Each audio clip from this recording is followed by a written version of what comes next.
they're yelling at the kid because he didn't hold the ball. It's like, well, yeah, because one guy's, why did he should have pulled it. It's like, no, look, if he had pulled the ball instead of giving it to the running back, they would have followed him and probably tackled him. Yes. So it's they had the linebacker on contain who was coming around the edge. Okay. And that's why he acted that way. The linebacker had him, and the linebacker was spying him, and the kid saw it. And he handed it off thinking the running back had a better chance than he did. So it was just trusting his teammate and his line. So it wasn't a bad play. I'm watching Tulsa and Oklahoma State.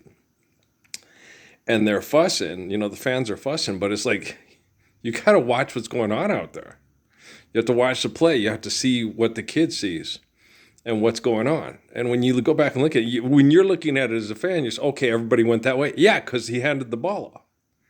Okay, if he had pulled it, hey, I think that number 21 is from New Mexico State.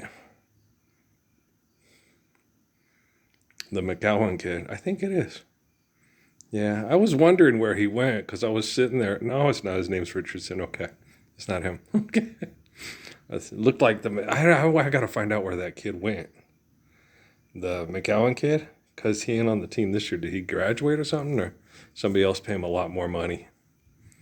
But college football. It's horrible. It's horrible. It's a horrible world. It's you know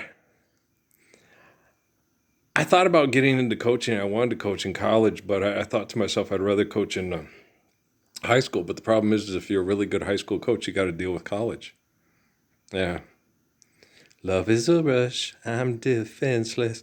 You can't get away from it. It's like Professor Lupin on 7 Years in Tibet.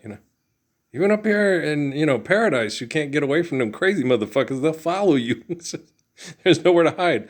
Like I remember explaining to little Amy Sue in Sierra Vista. She goes, well, I'm going to run and hide and live to fight another day. Where are you going to go?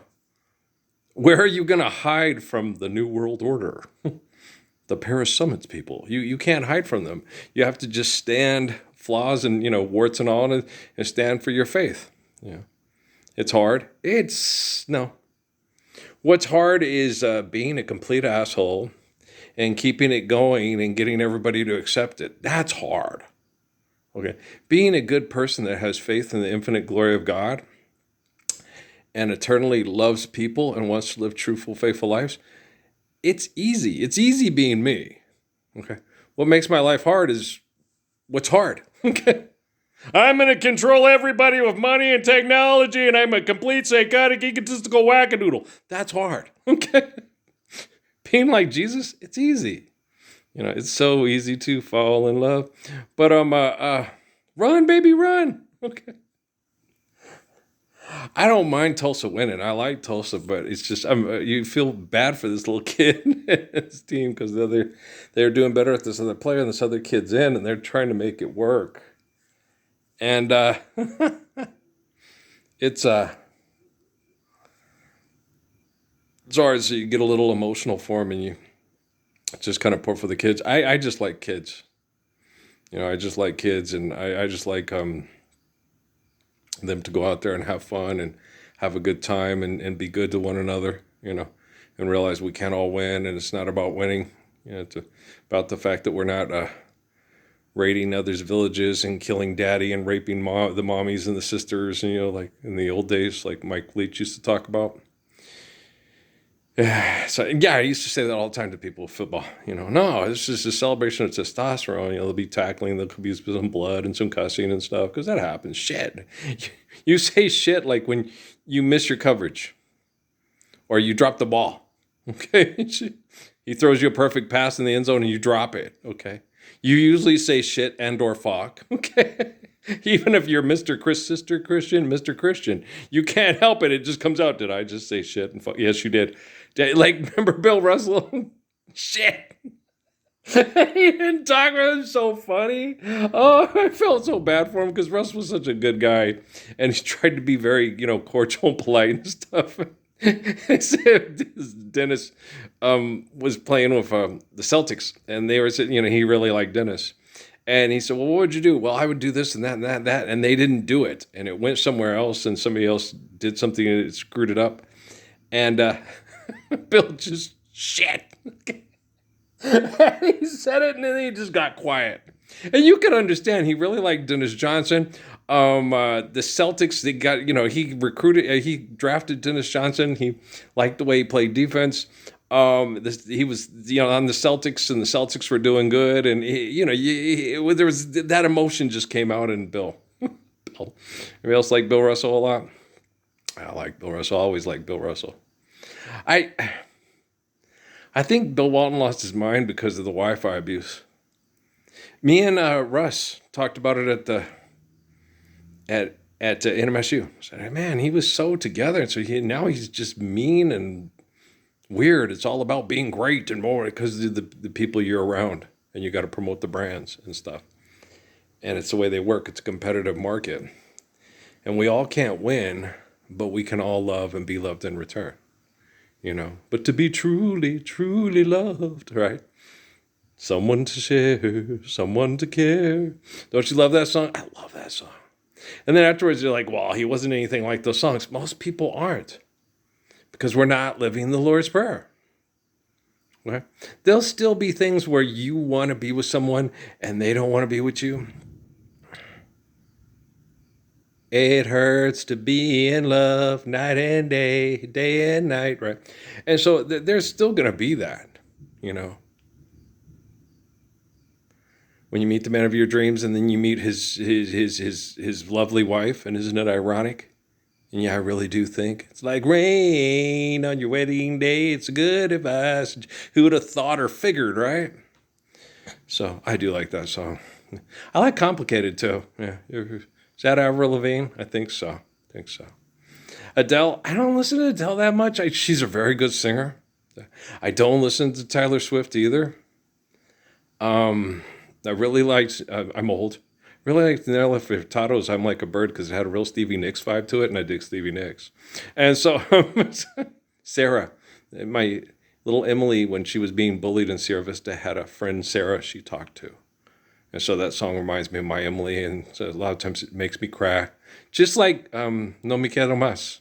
No Me Quiero Más makes me cry every time I listen to it now.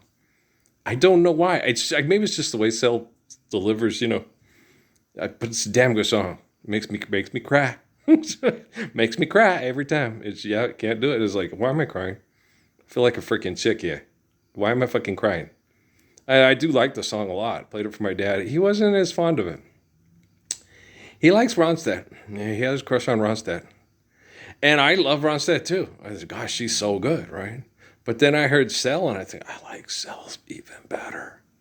But maybe he just doesn't like her voice. But I'm like, how can you not like that voice? She has so much fun with it. When she sings The Restless Bull, it's mischievous, and it's wonderful. I'm just listening to it, it's like, I got to hear that again. Oh my gosh, that is just wonderful. That's why I wanted her to do more of those songs. Because I was just like, holy cow, that's just wonderful. Just sit down with some people, have a jam session, then go home. And we record it, we can share it with other people. And then you don't have to wait, because since you don't have to buy it, you just put it in a library and you can share it. What if people then obsess on you because they have to hear your voice? And yeah, I know, we have things like that. That's always going to be there. All right. But you have to be mature like me and tell Stephanie that she's your Janet Jackson, and tell Amy that she's your J-Lo, right? Tell her you don't have to be the Paris Hilton of Sheridan, Wyoming, because that's just stupid. Don't be stupid. Oh, don't be stupid. Did you know the ass from Mount St. Helens went all the way around the world? Let's try to avoid that if we can. Let's work really hard. Not hard. Let's work really good. Okay. And do things to make sure that we don't have radical ecological reactions because we're radically irrational. Okay? So let's work on that. We don't have to work hard on it. Just work good. It's better to work good than work hard. If you're working hard, it's like, this motherfucker needs more money and I don't have any.